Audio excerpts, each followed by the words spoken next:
Anak jenius ini di umur 16 dia lulus S3 dan mendapat gelar doktor. Tapi sekarang ini di umur 30-an dia menjadi pengangguran dan biaya hidupnya masih dibiayai orang tuanya. IQ jenius, tapi kok nasibnya bisa begini ya? Ternyata ada wisdom yang layak kita pelajari bersama. Nah, video ini cocok buat kalian yang sebagai orang tua selalu bilang, gak penting lah belajar wisdom, belajar ilmu mental dan psikologis. Yang penting tuh belajar ilmu, kuliah tinggi-tinggi, dan akademisi. Maka video ini untuk kalian. Oke, kita mulai. Anak ini bernama Chang Xin Yang, umur 2 tahun. Dia sudah bisa mengenal aksara Mandarin ribuan aksara, sehingga dia bisa membaca koran di rumahnya. Maka orang tuanya merasa anak ini jenius, lalu segera memasukkan dia ke SD di umur 5 tahun. Dan kelas 1, kelas 2, kelas 3 bisa diselesaikan dalam 3 bulan saja. Kelas 4 di skip, dan umur 6 tahun langsung masuk kelas 5 SD. Orang tua anak ini juga berlatar belakang akademisi, sempat kuliah MBA, namun tidak tamat karena orang tuanya tidak sanggup membiayainya.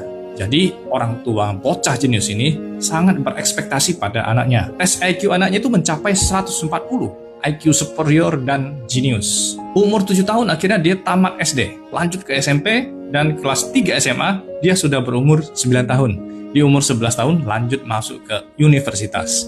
Karena kegemarannya dalam bidang matematika dan fisika, maka dia bisa lanjut kuliah ke S2 di umur 13 tahun. Dan di umur 16 tahun dia lulus S3 doktor di bidang aeronautik dan astronautik. Jadi lulus S3 itu tidak menjamin masa depanmu gemilang.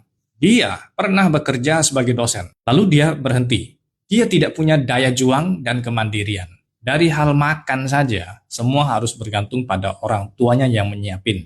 Anak ini tidak punya teman, karena di kampus dia dianggap sebagai bocah aneh dan jenius. Dia hanya anak dari orang tua miskin dari kota kecil, jelas tidak dipandang oleh siapa-siapa. Akhirnya anak itu tumbuh menjadi minder, berekspektasi tinggi, dan tidak mandiri. Banyak orang menyarankan dia untuk bekerja agar bisa menjalani kehidupannya dengan baik. Tapi dia selalu bilang, makan gaji, mana bisa mencapai financial freedom. Akhirnya dia nggak mau bekerja, dan hanya meminta uang dari orang tuanya. Sampai sekarang dia masih mengucilkan diri, hidup dari uang kiriman dari orang tuanya. Makan secukupnya sampai kurus dan kurang gizi begitu. Dan dia dengan santai menjalani hidup sebagai pengangguran. Coba Anda bayangkan. Jadi sebuah pendidikan yang sampai S3 itu memang nggak menjamin kalian bakal sukses. Berbekal kecerdasan intelektual saja dan akademisi saja, itu tidaklah cukup.